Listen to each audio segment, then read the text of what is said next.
Good evening, everybody. We're going to go ahead and get started. First, let me welcome you. My name is Scott Miller. I serve as the superintendent for the school city of Hammond. Welcome to Frank O'Bannon Elementary. O'Bannon was built in the mid-2000s to replace the aging Wilson School and Riley Elementary, and we combined both those school populations here. The federal school lunch program paid for this amazing renovation of the cafeteria. It's one of our superhero themes. As you can see, if you were a young child, this is a fun place to come and eat lunch and breakfast every single day. Things are going well in the school city of Hammond. We just had an amazing turnout for our Lion King Jr. program over at Morton. Hopefully some of you in the community were able to come out and see it, but we had crowds of over 500 to 600 each night to come see the students. It really was excellent, and a really good picture of what we want to see in our Hammond schools. We had kids from kindergarten through 12th grade in the production. 131 students were in the production, the largest in the area, and it really was great. I even had somebody say, "Are those students lip syncing?" Because that was the quality of the production was that high. So we got Happy Holidays coming up on December 8th. That's our Christmas theme, where we'll have Christmas performances from all of our middle and high school students. So that's at 7 o'clock at Morton in the auditorium.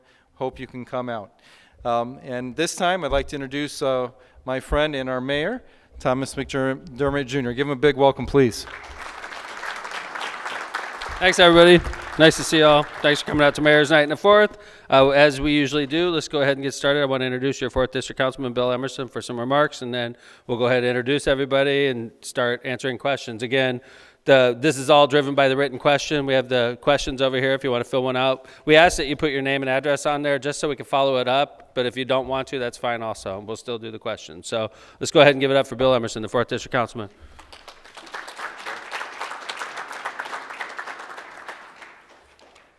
Thank you, Mayor.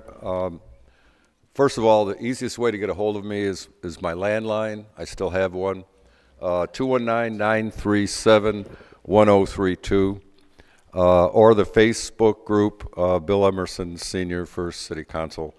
That's the easiest way to get a hold of me. Or I brought some cards, and you can talk to me tonight after the meeting. Well, I'll start with projects. There aren't many, so this will be brief. We overlaid Harrison, 169th Street to 173rd Street. River Drive from Columbia Avenue to Walnut Avenue. And that's right by Optimist Park. Ornamental lighting, we managed to get State Line from 172nd Place to Vine Street, and that should begin any time now. And the River Drive Bike Bridge at Calumet and River Drive and the Little Calumet River, I would like to thank the Little Calumet River Basin Development Commission Board and Dan Repay, the Executive Director, for their generous support. And with the South Shore extension, I will just say, be patient. The construction will be over, and the Westlake extension will be complete. It may take a while, but it'll all be great when it's finished. I know I've gotten some calls about 173rd Street being closed. I've driven down 165th. And it's really not that big a deal. It wasn't at rush hour, however. So that's all. And thank you for coming out tonight, braving the cold. And it might be 70 degrees in about a week. So, well, maybe not, but it might be warmer. But anyway, thank you. Thank you, Councilman. We are going to address the parking lot 173rd issue in more detail. So I know that's why quite a few of you are here, and I wanted to go ahead, and we're just going to start off Mayor's Night talking about that after we introduce everybody. So how's it going, Sharon? Good evening, Mayor. Hi. So we got Sharon over there. She's the head of personnel. She's the head of College Bound. To her right is Kevin Smith, Corporation Counsel. Mark McLaughlin, Water Department. Chris Campbell, Information Technology. Jim Talon, Park Department. Africa Tarver, Planning and Development. Megan Moore, City Controller. Bernie Grizzlia, Hammond Fire Department. Andy Short, Hammond Police. Levita Sparks Wade, United Neighborhoods Incorporated. Milo Krasinski, Port Authority. Dean Button, Engineering. Bob Vale, Building Department. Phil Talon, Chief of Staff. Bill Emerson, 4th District Councilman. Scott Miller, School City of Hammond. Ron Novak, Environmental Management. Brian Poland, City Planning. Ann Anderson, Economic Development. Jack Smith, Sewer Maintenance. Marty Wilgus, Hammond Sanitary District. Owana Miller, Community Development. Felix Gonzalez, Public Works. Renee Ortega, Hammond Legal Aid. Nicholas Farrell, Code Enforcement.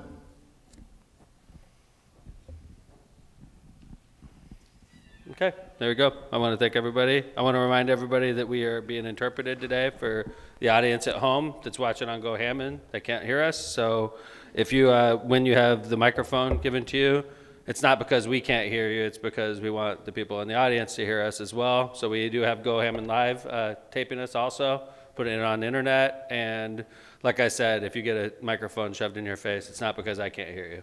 So anyway, again, thank you to Councilman Emerson. Thank you to Superintendent Miller. I want to thank Principal Alan Lenzo and staff for the use of O'Bannon School. I love this school. They cut the ribbon on this school shortly after I became mayor. And it's named after the great former governor, Frank O'Bannon, great guy from Southern Indiana. So thanks for being here. We usually give out job openings when we're here. We don't have any current job openings in the city. However, we do have constantly the need for new CDL drivers. If you're interested in finding a position with the city of Hammond, if you're a CDL driver, we can find you a position usually within a couple weeks. We have Sharon right over here, Sharon Daniels. You have any other jobs you want to pitch, Sharon? Correctional officer.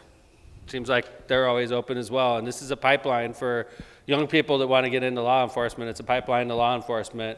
We've been very successful with this program, bringing in correction officers and eventually promoting them to become Hammond police officers. So if you know a young person that's interested in law enforcement or interested in becoming a correction officer or interested in becoming a firefighter, we have a pipeline through the corrections officer program for that as well. So thank you, Sharon. Welcome. All right.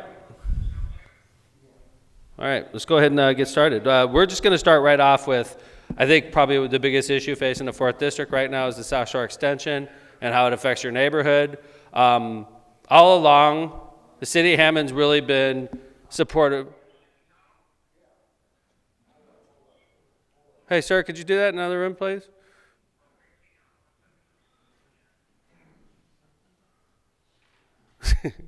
Hi. Thanks, sorry about that. Gotta love technology. So anyway, with the South Shore expansion, we've been supportive of the project in whole. In fact, the city of Hammond financially contributed to this project. Overall, big picture-wise, I can't remember the exact numbers. How much did we put in exactly? I want to say $10 million over 20 years or something like that. Does anybody remember exactly, Brian?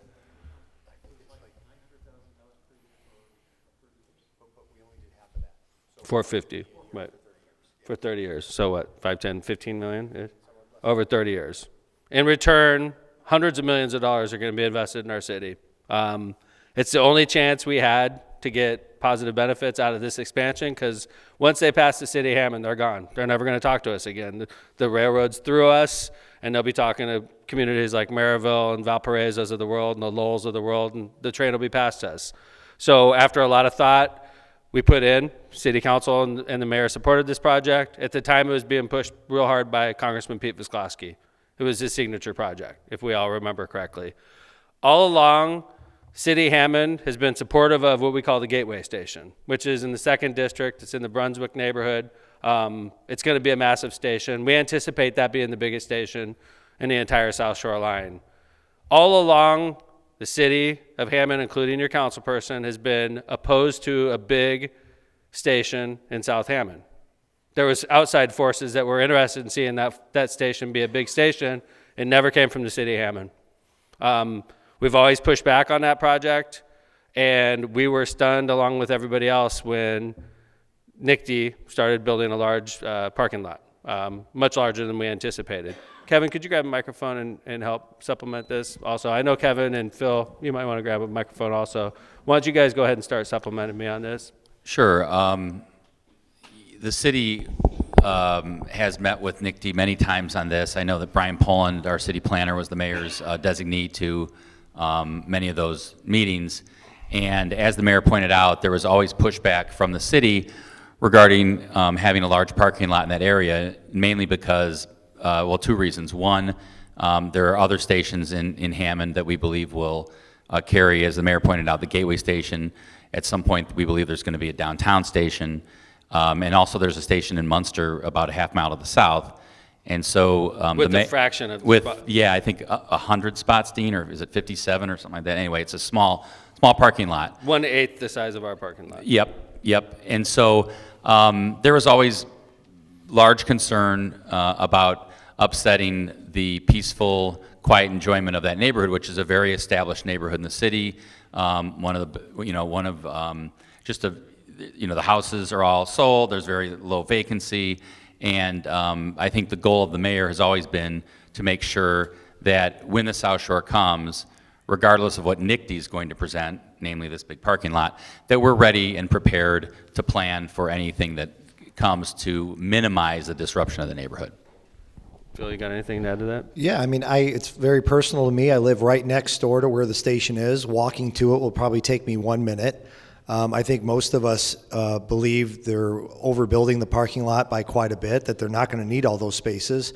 But, NICD's always contended because of the FTA, they have no choice. They've got to build a certain amount. Nonetheless, concur with Kevin in that it won't be operational until 2025, but our team is meeting now to make sure that we're going to control any additional traffic that's going to be created from this project and protect the residents that live in that area, including myself. So we're taking this very seriously. We're talking to people in the neighborhoods, finding out what they're interested, what they want us to do, and ask questions of NICD.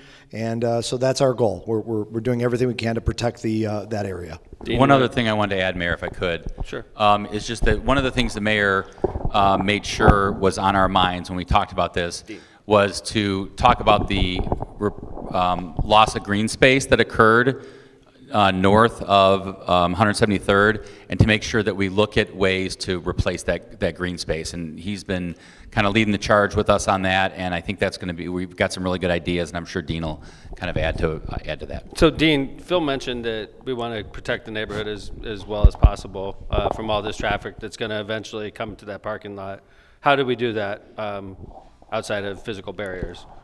Well, a couple of options is make it easier for people to get to the train station, right? Make it difficult for them to go through the neighborhood. So, we know, for instance, one of the shortcuts that we fear would be used by people trying to get to that parking lot, you won't be able to access the South Shore parking lot from Lyman. Correct. You'll have to go down to 173rd and come into the parking lot that way. So we fear, Lyman has some pretty high speed sometimes already, and when you factor in people missing their trains and things like that, we picture Lyman being a fast shortcut for somebody coming from 165th that wants to get to 73rd stat and get in that parking lot. So we talked about maybe one day, a few years from now, maybe we have to split Lyman up and make it so that you can't go through on it. So we'll develop. So it would block anybody that wanted to use that as a shortcut. So similar to what we did at the Ice Cube at Dowling Park, right? We will put together plans. So for those of you that aren't aware of what Dean's talking about, because one of the things that's funny about Hammond is people stay in their neighborhood. Over by where the old FOP was, we have the Ice Cube there. It's a big project. It's a busy project right next to a neighborhood, and we had a lot of concern from the neighbors that it's going to impact their neighborhood. We have a lot of friends that live in that neighborhood, and we wanted to do our best to separate the traffic from the neighborhood. So we literally put in like a pork chop, like a traffic control. Exactly. Yep. So once you're in, and you can't get out, kind of thing. It protects the neighborhood from the patrons of the Ice Cube, the hockey. You have to make a decision. Go into the parking lot or go into the neighborhood. Yeah, you can't do both. Which is the types of measures we would be implementing in your neighborhood to prevent people that are trying to get to the train station from going through your neighborhood to get to the train station. And like the ice cube, we escalate, right? As it becomes more of a problem, we have better, stronger solutions So to the keep people types from going of that way. the types of mechanisms we would use to protect the neighborhood would be linemen, maybe one day have to be split to prevent through traffic if it becomes a problem. We could use one-way streets to prevent people. Like one of the fears that we have are people from Illinois coming in on that road Bernice right Road. along, huh? Bernice Road. On Bernice Road, they come in and then they want a shortcut through the neighborhood to get to the South Shore station. We make it impossible for them because it's all one-way roads and they're coming in the morning and it's all one ways looking at them, and the only way they can get in is to go to 173rd. Now leaving, they could probably leave that way, but it doesn't make a lot of sense when they're leaving because they'd have to take a left across Homan, which would be more of a hassle for them. They'd probably rather do it from the controlled intersection. So what we're saying is this: NICTY's not cooperating with us. This plan was in place from the get-go. They have illusions of grandeur, in my opinion, about what the station's going to become. I think they're completely overbuilding. I think most of us do feel that way. If you look at East Chicago right now, that parking lot is 3/4 of the way empty. And it wasn't like that always pre-pandemic, but it's completely empty now.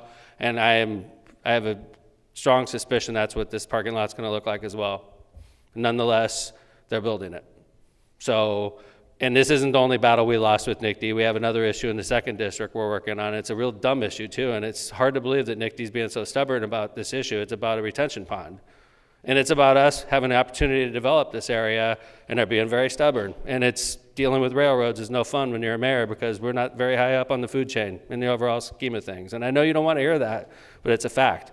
Because if I could regulate railroads, I'd regulate them right now. I'd say you can't stop in Hammond, but we can't do that. They're railroads. They're more important than us. So we're trying to deal with a bureaucracy, NICTY, and we're trying to represent you, and we do have this train coming.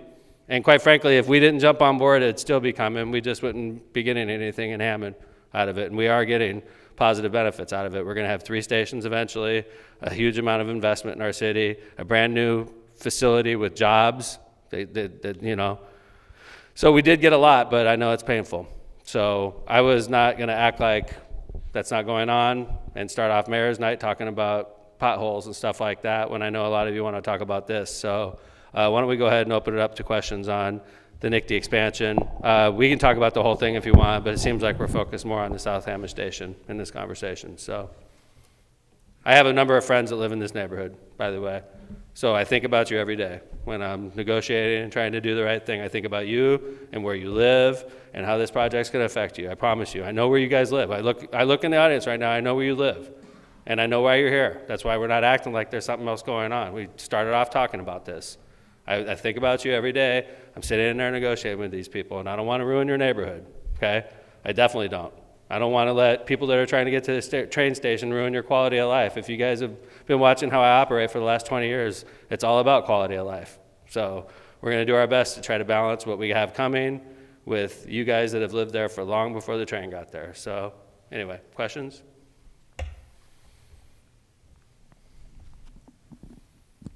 Brian, you've been doing a lot of negotiating with NICTY. Could you, what's your impression of this whole thing? This is the city planner, Brian Poland. I think you gave me too much credit by using the term negotiating. You have been. You've been negotiating with these guys from the very beginning. Yeah. Even, I dare say, even before this project became a reality, you were working with them. Yeah, my involvement goes back to like 2016. Right. Yeah. That's what I'm saying.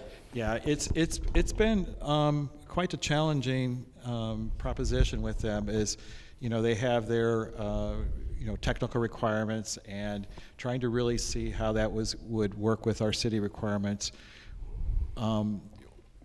I know that we did a lot of discussion when it came to the transit-oriented development issue, and we had a lot of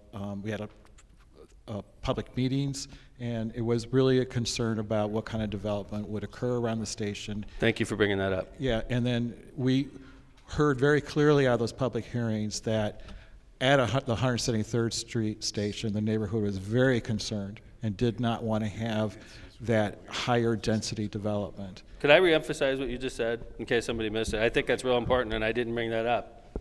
So to prove that we are listening, The second district around the Gateway Station is something called TOD coming. We've been hearing a lot about this jingle lately, TOD, TDDs, but TOD is transit-oriented development. It's a positive thing. What this is new developers coming in that want to develop around that train station. You're going to see a lot of TOD in the second district. It's going to change the second district. It's going to be more condos, more apartment types of living.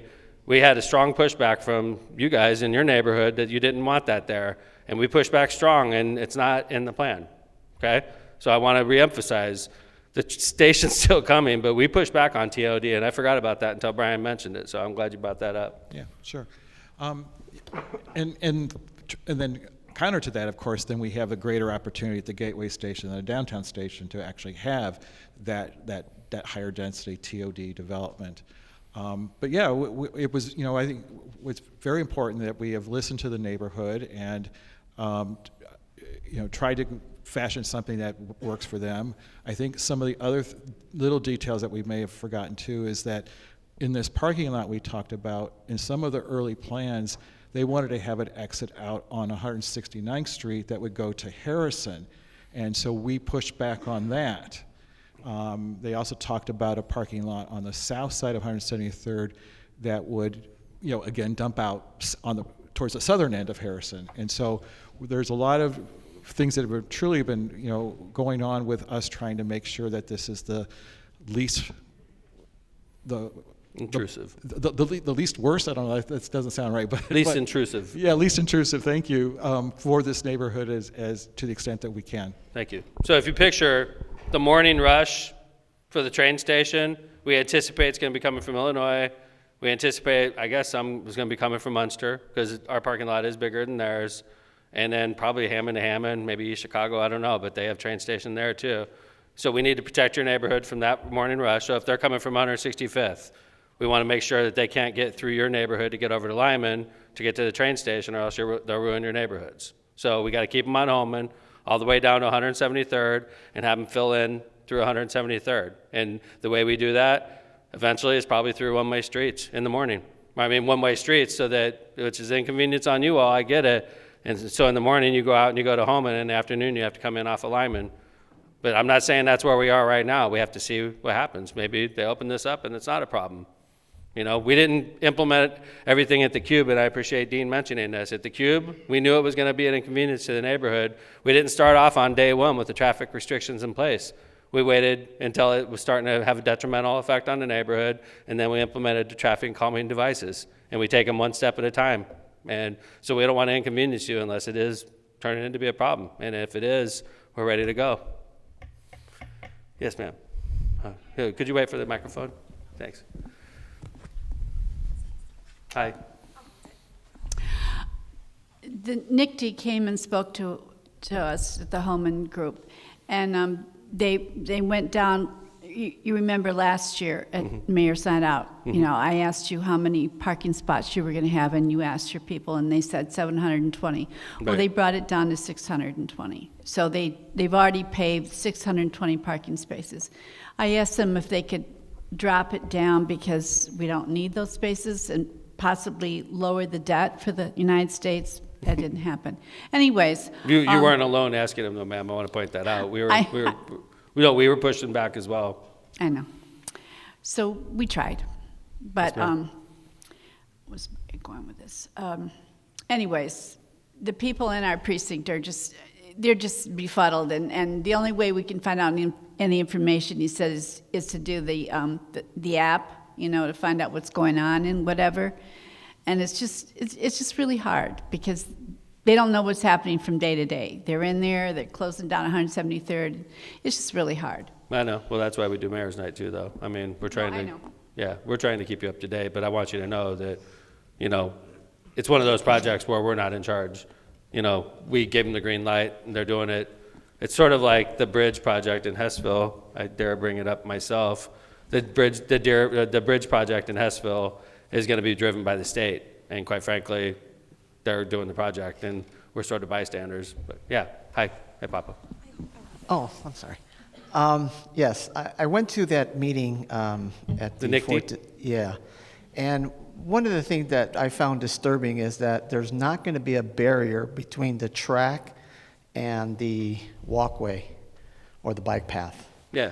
So that was very upsetting to learn that, and there could be, I feel that needs to be rectified. So if I may, Mayor, I believe that to be not true. I was at that same meeting and I raised, I know for a fact that NICTY's putting a fence between the track and the bike trail because they approached the city about what it's going to look like. So I think we need a statement back from NICTY that does say that there will be a fence. Where you will not have a fence is at the road crossings, right? Because we'll have to have cars and bicycles, pedestrians crossing at those locations. But there is a fence plan, sir. Is it like a chain link or? It'll be a vinyl coated chain link fence. So it's not a ugly metal chain link fence. It's more like the ones that we use in the baseball fields. Okay. All right. There you go. That's a good reason we have meetings, right? So I ride on, by the way, I don't live in this neighborhood, but I'm in it during the summer 5 days a week. I go through the bike trail there regularly. It's my route. So I haven't been there obviously for a year because it's been torn up. So any other questions on this topic? All right. Thanks. I'd like to thank the elected officials in attendance, starting with our host councilman, Bill Emerson, 4th District. Thank you very much, Councilman. Hammond's Councilman at Large, Dan Spitali. Thanks for being here, Councilman. Hammond's County Councilman, Dave Ham. Good to see you, Councilman. Hessville's Councilman, that's 6th District, Scott Rakos. Councilwoman at Large, Janet Venez. Thank you, Councilwoman. Councilman of the 3rd District, Barry Tyler. Where are you, Barry? Hey, Barry. What's up? All right. Former Councilman Robert Markovich. Good to see you, Councilman. Am I missing anybody? All right. Let's go. Thanks for being here to the elected officials. What do we got? Question number 1. What can be done about the traffic congestion on Kennedy Avenue? Yeah, well, good. I like this question. First off, before I pass off to the city engineer, you know, we, part of our American Rescue Plan dollars that we allocated money for Kennedy and we allocated money for downtown Hammond with the purpose of squeezing the traffic into 2 lanes, slowing the traffic down, expanding the sidewalks, creating more parking, making basically it slower. People that don't like this project are the ones that used Kennedy Avenue as a cut through between East Chicago and Highland. You know, and I'm not going to say I never did it. I did, and I probably driven through Hessville to highest speeds many times. And this project is going to slow everything down greatly. Literally create a single lane in each direction. Right now, it's open to traffic in both directions. The project starts at 169th and continues to about the 6400 block, just past Freddy's Steakhouse, just to the north. We did that on purpose so that Freddy's Steakhouse would be included in this. You'll see the side that we've completed. The sidewalks are twice as wide. We do have single lane in each direction. You can start to see what we're doing. We got half of it done now. It is being paid for by the American Rescue Plan, so I appreciate federal government for allocating that money to us. I'm going to pass off to Dean to talk a little bit more about that. Dean, how you doing? Thank you, Mayor. So the idea, as Mayor said, is to slow traffic down and give it a downtown feel. And so we'll have 1 lane in each direction. It's open that way right now. Unfortunately, we couldn't get the project done this year due to a number of delays and materials that were unavailable at the time. So we do have 1 lane in each direction that's open through the winter, and then we'll resume work in the spring. But really, that's the direction we're headed because parking-wise, could you say again? So you got there's parallel parking on each side of the street. Parallel parking on each side. Yeah, right. Eventually, right at this point, the west side or the southbound lanes is pretty restricted because the road is still, you know, the old existing roadway. But the northbound side has an existing parking lane now for parallel parking in northbound lane. I will also say that NIPSCO's got a project that they're starting, a pole replacement that they're doing throughout the city of Hammond. So you'll see some limited closures on Kennedy Avenue at the daytime to do for some of that work. But it's starting next week. It's going to be open like it is the rest of the year. Yes, sir. Until we can start work again in the spring. Yes, sir. Cool. All right. Hey, Marty, could you grab a microphone? Marty's part of the HC3 organization that we worked real closely with the business community on this project. Scott, you might want to grab a microphone also. I'm going to come to you next, Councilman. But HC3, there was a lot of buy-in on this project because obviously we're in the place now where people are complaining because it's slowing traffic down. But there was a lot of thought put into this. We work real closely with HC3 and the business community. Could you talk a little bit about that, Marty? Well, thank you, Mayor. I'm the president of HC3, and we're the community organization for all of the businesses off of the Kennedy Avenue corridor. We were fortunate enough to get the old Hanson Library. We've remodeled it and getting ready to open up to the public this Christmas for Santa and some other activities that we're going to have at that location. But we were working with the city and the mayor on this project for Kennedy Avenue. And the fact was, what we had community organizations and business meetings at HC3 to talk about this project, to get their input on what they were looking for. And the main thing that we heard over and over and over again, slow down the traffic. Because any business cannot thrive, especially a restaurant or other things that could be on Kennedy Avenue, cannot deal with cars speeding up and down Kennedy Avenue. So this project does two things. It does exactly that with traffic one way in each direction, and it also has the widened sidewalks that allow the possibility for new businesses to come into Hessville, like restaurants and other things that can use the sidewalks during the summer and really open it up with the new lighting. So we're excited about it, Mayor. Thanks. Hey, Ann, could you grab the microphone real quick? We sort of stole this idea, didn't we, Ann? Yes, from our downtown master plan, yes. So downtown, we hired Jess Beck, who's world famous planner, architect. Yep, urban planner. He came in 2019, took a look at Hammond, saw the Downtown Hammond. The downtown Hammond, saw a lot of potential down there, had great bones. He came up with a lot of great ideas, which came out in his master plan, which we are slowly implementing step by step. And we have the interest of developers. The fun thing for us is, so while we're learning from this guy on downtown Hammond, Yeah. a lot of what he's telling us also applies to Hessville. That's right. So instead of hiring this guy twice, we just used the examples he showed us and started The applying it basic to fundamentals of slowing down traffic for neighborhood. And the funny thing is, we're further along on Kennedy than we are downtown Hammond, which I don't get it. But so anyway, hey, Councilman Rakos, how you doing? Hello, Mayor. Could you talk a little bit about this also? Because I know right now we were getting a lot of complaints on Kennedy, and I get it. Construction's hard on businesses. It's hard on all of us. But you know, there was a lot of thought put into this. Yes, there definitely was. And a few weeks ago, I was a little concerned, but I really like the way it's turned out because now, and I go down up and down Kennedy 4 or 5 times a day now just to go on the new road. When you're going northbound, you get to go on the new road and see what it's like. The sidewalks on the east side, and when you're on the southbound lane, you're reminded what that used to look like. And now you get to see what both lanes will look like when it's done next spring, late spring, hopefully. I'm real excited about it. I really am. I know a lot of people don't agree, but it's a project that you and I and a lot of people have put a lot of work into to try to get to it. We've got also a program for facade to help the stores update their the storefronts and their parking lots and things like that. Or just acquire buildings and demolish them, because there's some that are beyond. The mayor and I were talking about that today. There are buildings that are going to be available to make more parking. That was one. The hardest thing we had to do was whether we go angle parking or other parking and make the nice sidewalks. And we really wanted to have like a Chicago look to it. And I remember several months ago talking to the workers when they were just starting to put the new sidewalks in. The guy would tell me, he says, "This is Chicago style stuff. This is not, it's not done around here." And he was real excited for it too. So, like, I hope one day we see Freddy's Steakhouse and a lot of other steakhouses where you could sit on the sidewalk and you're not getting killed with traffic going by, and you're not getting killed in exhaust. You're just sitting out there chilling on a sidewalk, and that's what we're going for. So, anyway, question. So you heard the presentation. Hi, sir. Hello. I think you remember me. Yeah. It's good to see you again. Last month at Mayor's Night Out. This is an ongoing situation. With the with truck route? trucks, semis, steel haulers, all going down that one lane Kennedy.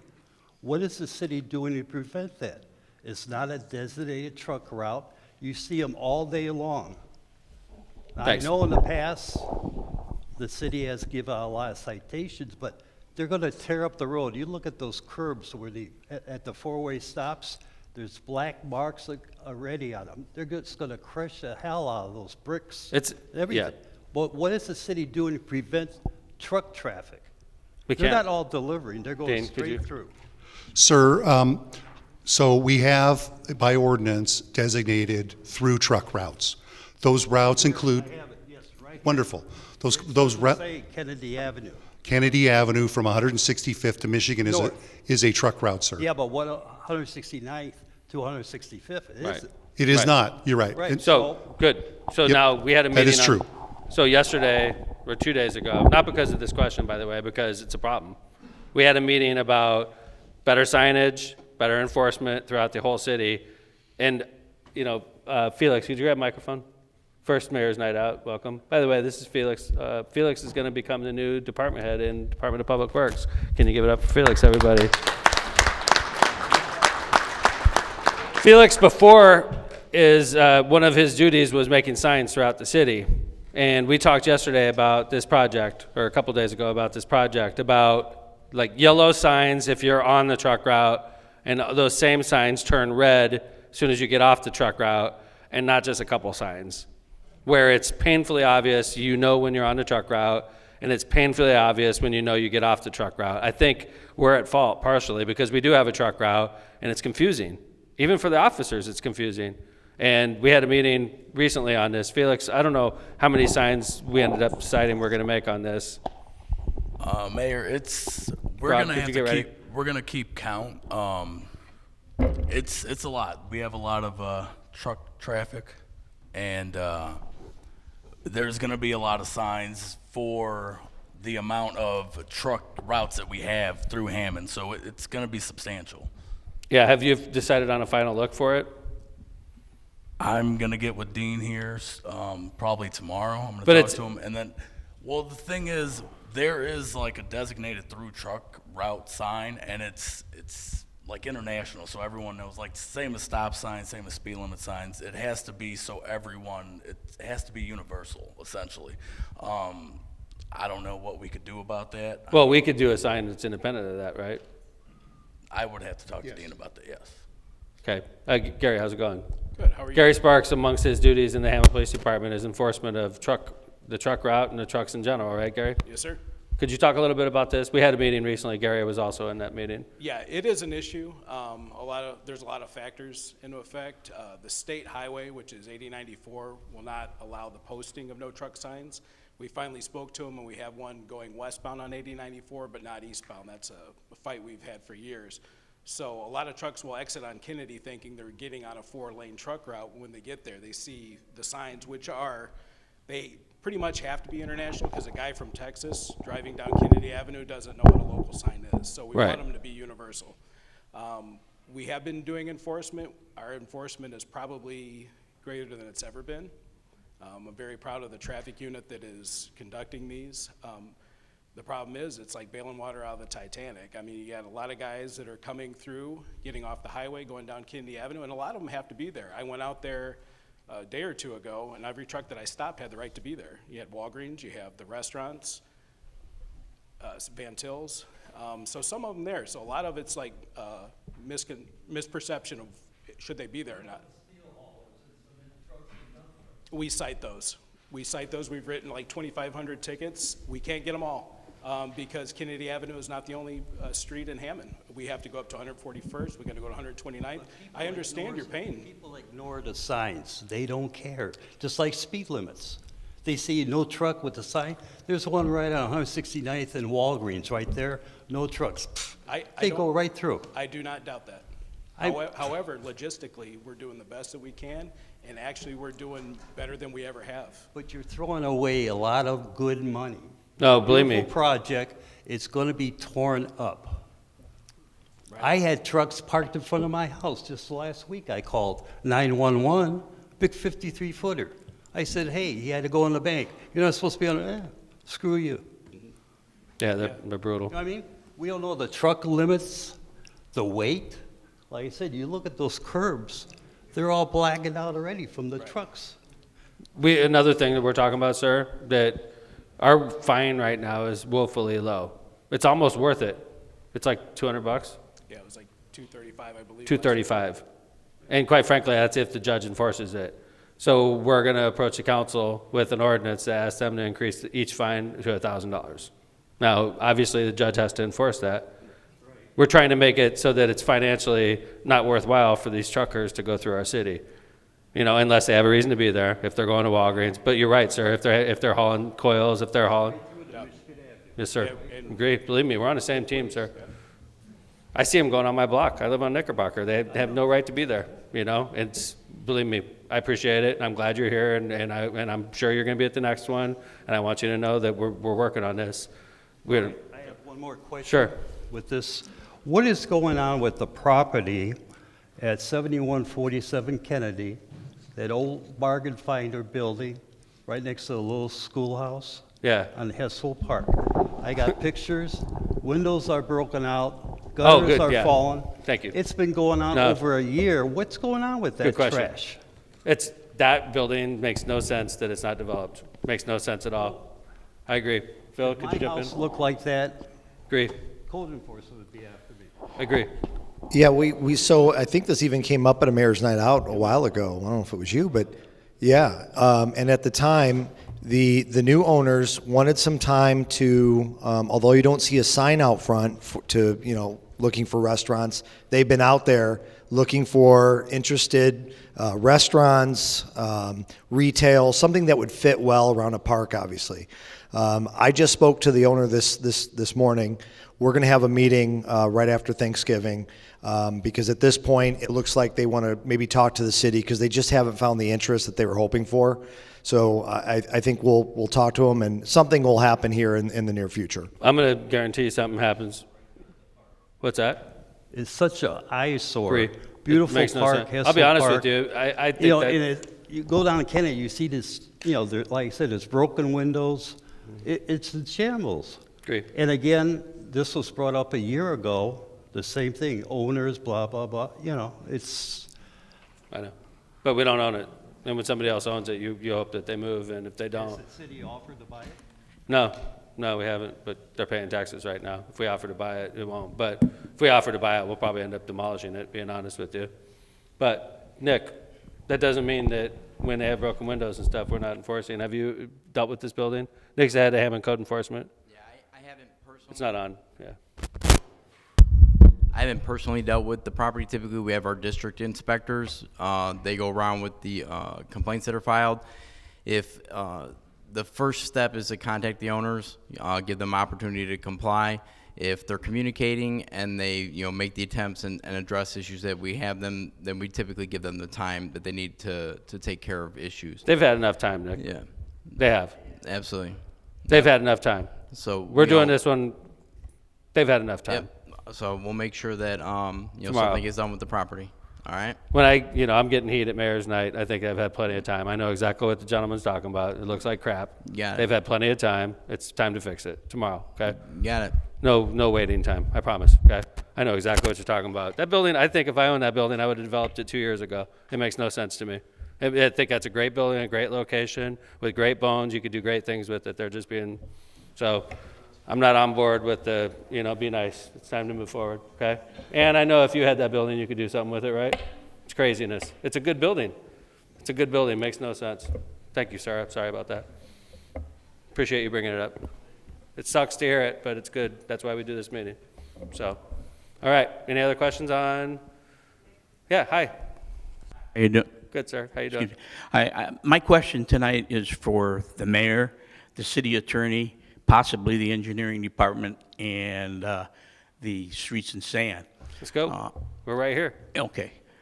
I'd like to know how many claims for damage to private property are placed against the city, how many they approve, and why, when I put mine in, it took 6 months in a Freedom of Information Act request to get an answer as to why my request was denied. I have pictures that I sent to the department, and they were in color, showing the damage that was done to the corner of my property by a Hammond city plow. Had to be, because that was the only... You North Hammond? That was the only vehicle that could get through the alley with a foot and a half of snow at the time. And it took 6 months just to get information, and I had to put in a letter to the city council for it. Thank you. Thank you. Appreciate it. Sounds like law department. Yes, sir. I love it when law department gets questions. Makes me happy. We seem to get them. They're usually complaints, but So I could tell you, I'm familiar I with don't this. know, could I? Yeah. Like, I could tell you that Hammond gets a lot of tort claims. Hammond has a lot of threatened lawsuits. If we paid out on every tort claim that came across my desk, we'd go bankrupt. Okay, so like you, and I'm not talking about your case, sir. I'm just telling you, we'll get 100 before we pay out 3 of them. Okay? Okay. Them all. Right. I'm just wondering why it takes so long Yes, sir. to produce the information required as to why the claim was denied. Okay. Nobody No, ever contacted But I me. just wanted to paint the picture before I gave it to Kevin that we get a lot of complaints and claims, and we don't pay them all out. We have to vet through them, okay?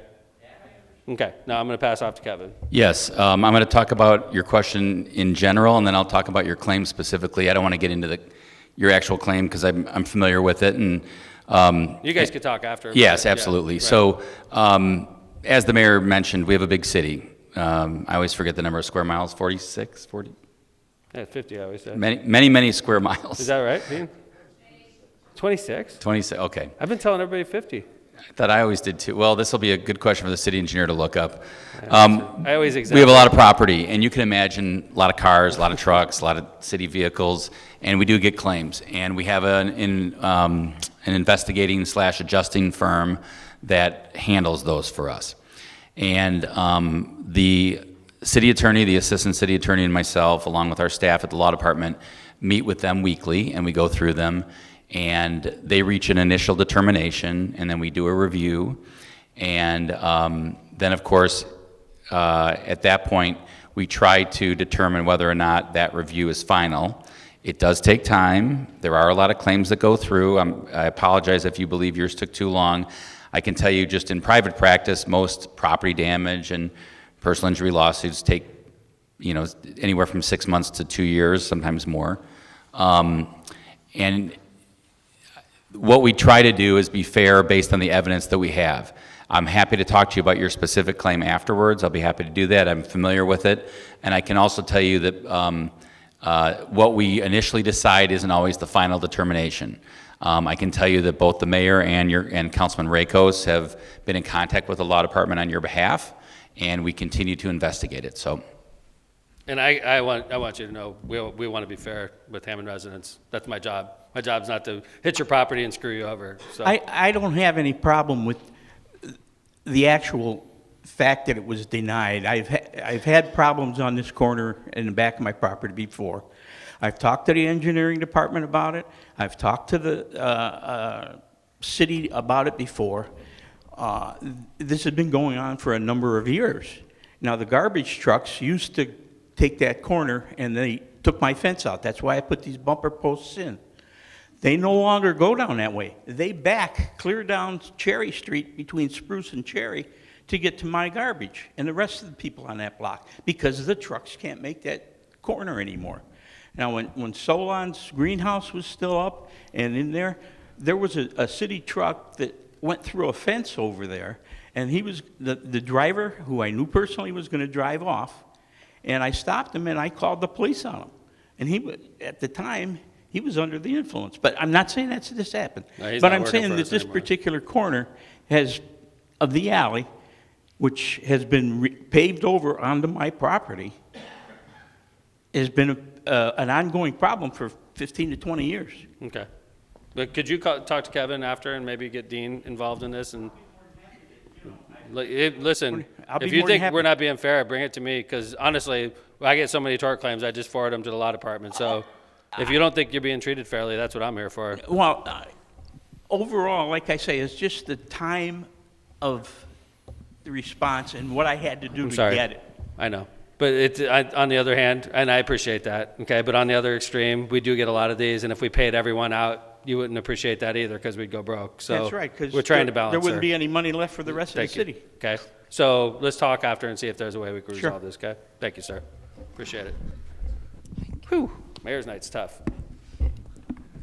Good to see you guys. All right, what do we got? What can be done about out-of-state plates? Hi. I bet you 20 years from now, there's going to be a mayor in here it's going to be in O'Bannon Elementary School. We'll be a lot older, and the mayor is going to be getting complaints about license plates from Illinois, okay? Because we have, our license plates are more expensive than they are for Illinois residents, or Illinois residents just don't want to change their plates, and they try to get away with it, and they go to our schools, and it makes us crazy, because we hate to see Illinois plates dropping off kids in school, and it's always the mayor's office that gets called. It's either trains or reciprocity. Those are the two biggest issues your mayor gets until it snows, and that becomes the biggest one. So hi, nice to see you. I hate them also. I was here last Mayor's Night Out. It's good to see you again. This is my second one. You're getting to see all the schools in the city, which is great. I know, it's wonderful. So October 9th, I was emailing back and forth with Captain Olcox. I did email him 20 out-of-state plates I have 9 just on my block and a half, like I said the last time. Which block is that again? 162nd place. Okay. And recently, like I said, with the help of my councilman, wonderful Barry over there, we put the residential parking signs up. I thought that might help a little bit, but I have not seen not one officer not even come down my street to even put a sticker on those windows. Now they're hiding their vehicles behind their rental houses, in the backyard or on the side of the property. Hopefully nobody will see them. So I did ask Captain Olcox to please keep me informed on anything going on. That was October 9th. I have not heard anything from Captain Olcox. The good news is his boss is here. I know, and he's right back there. I know. Yeah. So Hey, Cap, what's up? No hard feeling, guys. I'm just saying it like it is. So then I was referred to Nick from Code Enforcement. Hi, Nick. I'm not going to bust you too hard today. So on the 23rd of October, I did email Nick. There was 2 rental properties on my block that the officer cannot proof of residency. That's a big issue. And the last time I talked to Nick, he said, email me those addresses. I did. As for the other 7 rentals with out-of-state plates, I don't know if they can't proof of residency or not, because the officer on the 311 app or Captain Olcox hasn't gotten back to me. Why don't we ask Captain? He's in the back there. Hey, Cap, how's it going? Good evening. One of the problems with reciprocity is you don't necessarily see the officer write tickets. More than half of the tickets right now are being done through the mail. If they get proof, they write the ticket, they send it through the mail. At that point, it goes into the court system. Out of all the tickets that have been written this year, we got one guy that's all he really does is reciprocity, the one that you were talking about. He hasn't been subpoenaed to court for any of them. I tell people all the time, once those tickets get written, we really can't do anything else. So Captain, so are you saying they're getting pled out, or those cases? We don't know. Half of the time, they just take a long time to go through court. I had one personally that took 4 years before I ever went to court on it, before I ever got a subpoena. And by that time, we had changed our record-keeping system. I couldn't even go back and see what I had done. It generally takes easily 6 months before they ever go to court, and that's pretty quick if it goes to court then. Most of the time, they take quite a long time. Their focus with those tickets is usually compliance. So if the person does respond to their subpoena and goes in and says, well, I'm working on this, I'm trying to do this, they'll just keep continuing it. And they'll continue it almost indefinitely until they finally do resolve it. My thing is, could you keep the person who made the complaint in, like, whatever you get, like, I haven't heard nothing, Effie. I don't know what's going on, Effie. We're still on it, Effie. I'm not saying the officers are not doing their job, but they're not letting us know that have reported this issue on the 311 app, and I'm doing these are all out-of-state plates. It's, I keep my own logbook. I did, like I said, contact Nick through email on the 23rd. I contacted again on the 31st of October. I called this office on November 14th. I haven't heard nothing. And lo and behold, 3 hours before the mayor's night out, I got an email from you today telling me that he did talk it over with my inspector, Abel, but he hasn't gotten back to Abel to see what's going on. So it's been over a month since the last mayor's night out. Forward that to me. Ma'am, as far as the reciprocity, that sergeant that's doing reciprocity, he has 95 of them that he's working on right now. Yeah. It's almost impossible to keep going back and trying to update everybody on every one of those complaints. Bring that up, I have a question. Yesterday, I received, and this is unusual, 12 emails from the 311 app, which I thought was a little strange because usually I might receive one every 2 months or something about warning, citation, in court, let me know what's going on. But I received 12 yesterday. Some of them said acknowledged. All right, I'm going to let you guys work this out after, okay? I acknowledge that reciprocity is an issue and we're working on. It's going to be an issue. Like, it's like a tidal wave that doesn't stop coming. You know, but I can tell you that Calvin and his officers, that's one of their biggest responsibilities. And so, anyway, thank you, ma'am. I appreciate it. Thank you for your time, Mayor. Yeah, thank you. Is a rental registration required in order for one to rent out their home or apartment? Thanks. Nick, you want? Yes, anytime that you have a tenant, occupying the property, you have between January 1st and April 15th of every year to register that property. Otherwise, an affidavit if you feel there are exemptions to that requirement. So April 15th is the deadline. If it's not registered by that time frame, there's a $500 late fee or an appeal process. So annual rental registration or at least updated documents need to be submitted regarding the tenants that are occupying the property. And what happens if they don't, Nick? If they don't, it's a $500 late fee. And if that So it's a $5 registration. $5 registration fee per year per unit. $500 fine. Or and 505 That's easy. if you're late. Register. It's a safety. It's a list for safety reasons. We need to know who owns what properties, who's in there. It's good for us to have that information. It's $5 to get on the list. It's $500 to miss it. So don't miss it. Okay, Kevin, you have anything you want to add to that? I was just going to mention that sometimes there's unique situations where you're renting it out to a family member at no charge. There's an affidavit that you fill out that says, this is why I'm not subject to the rental registration, but you still have to fill out the paperwork. It's just important. As the mayor pointed out, it's a safety situation for the fire department, for the police department, for our code inspection, folks like that to know who is there and why they're there. So even if you rent it out to a family member, it's still important to register it and fill out the affidavit. Thanks. Hi. Hi, ma'am. How you doing? Good. Okay. Because I asked that question, I'm sorry, because I asked that question about taxes because I can't get anything. I'm a senior citizen, I'm 70 years old. Okay. So I was trying to get them to shovel the snow, which I was told they probably could. And then You mean the landlord? the city.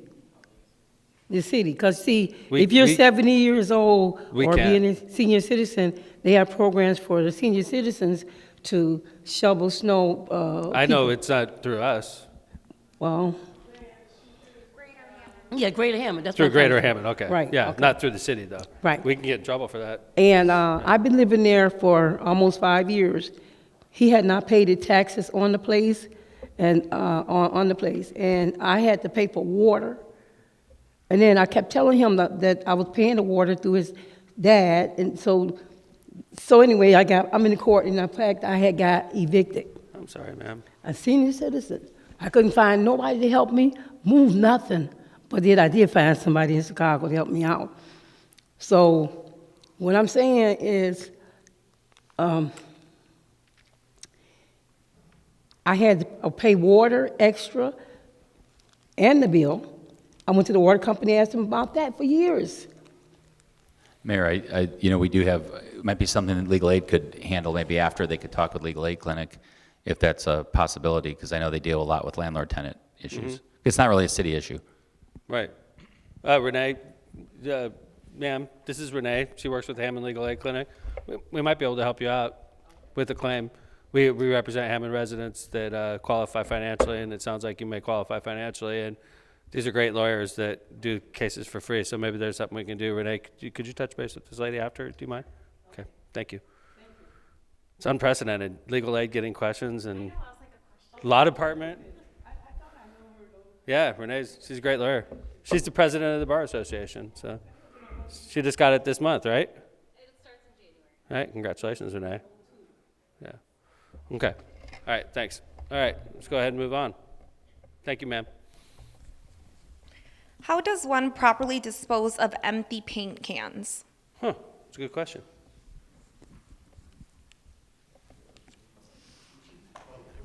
We're all like looking at each other. Yeah, I figured somebody up here knew. That's why I don't paint. Lake County Solid Waste does 13 pickups a year, if I recall correctly. One is at the Hammond Public Works Department. That happens once a year, right, Felix? Yes, Dean, they do it usually in the summer months. I'd imagine they'd have a website, but normally ours is, I want to say maybe August. The dates change from year to year, so yeah, you could just bring it in and they'll take care of it for you. So do they have to wait until August to bring it in, or they could bring it in and you'll store it, or do people? I mean, you can normally if it's empty. I mean, it's dried out or whatever, we could throw it on our truck as long as it's not filled or gonna cause a hazard to leak everywhere. So Mayor, it's a county-wide plan. So Hobart has a pickup day, Maryville has a pickup day, and any community in Lake County that's part of the Lake County Solid Waste Management District can bring their household waste products to those facilities. You don't have to just cut with your Hammond. You can only go to Hammond. You could go to Hobart. Hi, ma'am. You can take your paint cans and you can put kitty litter or something in, dry them out, and just put them in the garbage, as long as they're dried out. Yeah? Yes. Nice. Okay. You're welcome. Thank you. All right. Learning at Mayor's Night. All right, what do we got? There's someone in the audience who has a question for our city engineer, but I'm not sure who submitted that. Is the question on there? No, there's not a question on there, so Okay, I'm not you sure. can see him after the meeting. He's right here. Can't miss him. Yeah. All right, let's go. Oh. Hi, sir. Hello, everyone. Antonio Alvarez, been here for a while, but What's up, Antonio? 15 years. Two questions. I own a property in this district, or I have an easement on property that's owned in this district on 6701 Calumet. I was served, or the company wasn't served the right address, and some cars were towed. We're doing some legal things now to try to get that reversed. But the end goal is obviously I own a piece of property, pay tax on it. I don't want to park my cars in the street because obviously I want people to park. I have more cars than the average person, so I park them there. I'm not sure if I don't believe it's someone from the city, but I think people are complaining and you got to do your job. What's the address? 6701 Calumet, Okay. right across from the cemetery. Right across from what? Yeah, Okay. Yeah. Okay. Yeah. Is So that at car the lot? end of the day. Yeah, the car lot there. Yeah, yeah. So I own the sliver of the car lot. So I park my cars there. You're talking about like literally right next to the. Literally, yeah. This little. It's on the same side of the street as the cemetery. Across street from the cemetery, next to House of Cars, across from Anchor Inn. Okay. All right. I got So I own that, parked the cars there. Cars got infractioned. I assume we worked it out. Come on the 9th, I didn't go to court because I didn't receive the proper documentation because they mailed it not to the corporate address. They mailed it to some P.O. box. Got rejected. Long story short, cars got towed. I paid about $5,000 to get them out. I parked them back, the ones that I could. They even towed a car that wasn't even on the order. So I got that, taken care of, hopefully. That car's back. But at the end of the day, what could I do? If I pay tax on the property, it's paved, its best use would be for parking, and it's my own cars. My only alternative would be to park these 12 cars in the street. I could plate them if that's an issue, but then I'm taking 12 parking spaces from citizens that actually need to park there. Brian, you know. Mayor, if I could just one quick thing to be aware of. This is involved in some significant litigation. Mr. Alvarez just today filed an emergency motion. It's going to be heard on the 23rd of November next week in court. It has to do with his use of some property and some cars involved in that. So I mean, we can get into it if you want, but I can just tell you Nick's aware of it. Kristen Hill was in court today on it, and he just filed a motion for an emergency hearing for next So you don't want me Wednesday. to say anything because we're getting sued? I'm not saying, no, I'm not saying that. I just want you to be aware it's not just an issue it's in litigation. That's all. So I just want you to be aware of Yeah, that. I don't know anything about it, sir. This is the first time. I know, but I'm hearing about it for the first time. Of course, so I'm yeah, trying to yeah. sort I through this. mean, I'm a small sliver in a big city, right? But So at the end of the it's day, important. You're a taxpayer. Yeah, so You're I'm trying to more be fair. concerned about if I bring the cars there. I'm concerned that you got your cars towed and it cost you $5,000. That's shocking to me. Yeah. I mean, that portion is not a good thing during the No, holidays. that's shocking. That's Yeah. shocking. I feel bad. Yeah, I appreciate that. So that was kind of it kind of getting that solved. Once it's solved, well, how do we move forward? Do I got to get a permit to park Who's there? the company that told you? Do you know? Winmar. So, I mean, they're doing their job at the I end of know. the day. Yeah, No, so, it's good to know, though. Yeah, so, but at the end of the day, it's just moving forward, what I gotta do to get it solved, and if this litigation isn't necessary, hopefully it wouldn't be, we could kind of meeting of the minds before the 23rd, that'd be great. Second part of the Hold question. on, Nick, did you have anything you wanted to say? The main issue is just the lot itself is a vacant paved lot. Right. And it's not zoned for storing of Gotcha. vehicles. That's all. And I was going to ask him that when he said it's the highest and best use. I mean, Yeah. that's what you say, and that's, I'm not doubting you, but that's more of a city say, and it has to be zoned that way and things of that nature, which is why I was wondering if Brian knew about it. Brian, do you know about it? See, I think you need to get to know Brian, sir. He's a city planner, and by the way, you're sitting next to a guy that helps Brian, Tom, right next to you. Good. These are people you need to get to know. And then if we can come to some type of resolution, hopefully we could try to resolve what happened to you with the towing. That's shocking. Woodmar is a great company too, so. No, they're a great company. Okay. Sounds like this is pretty complicated. Everybody's aware of it. Okay. You own a what? I own the auction company on Holman. Ox company? Auction. Okay. Auction company, sorry. Auction company, we do liens on vehicles. Auctioneer is required now, per state of Indiana law, I gotta sign these documents. I'm currently incorporated, but I want to step down to be a DBA. Having a difficulty getting a meeting of the minds, been with Mr. Novak about coming up with a solution. How can I get my permit re-signed to be a DBA versus a Inc.? And if that's possible, I could reapply with the state and I can move forward doing what I'm doing. I mean, I could hire people to do so, but it's scary to hire someone without a permit. Janisha. Oh, Megan's here? Hey. Oh, I couldn't see her. She was behind the chief. Hi. I'm sorry, were you saying like a permit, like a city license to operate your business? What type of permit are you referring to? The first one. Yeah, an actual, so I currently hold a state auction license with the state of Indiana. It requires for me, if I work with vehicles, to have an auction license signed off by zoning. In the interim of these years, of course, we have our new zoning person now, but in the interim time, it was in flux when I was changing the actual name from incorporated to DBA. So I went to DBA, it's been sitting on someone's desk, I pay again, but in order for me to do anything with the state, a zoning officer or someone of that nature would have to sign off and say, yes, I could do this business. I've been having the business there since 2011. 2013 had this particular license signed off on. I already have Hey, a sir, license. I'm going to have you guys meet after, okay? This is like, sometimes it starts becoming like so personal that it's better if you just do it after the meeting. Thank you. Appreciate it. Thanks for your questions. All right. Any other questions? No more questions unless someone in the audience has one for me. All right.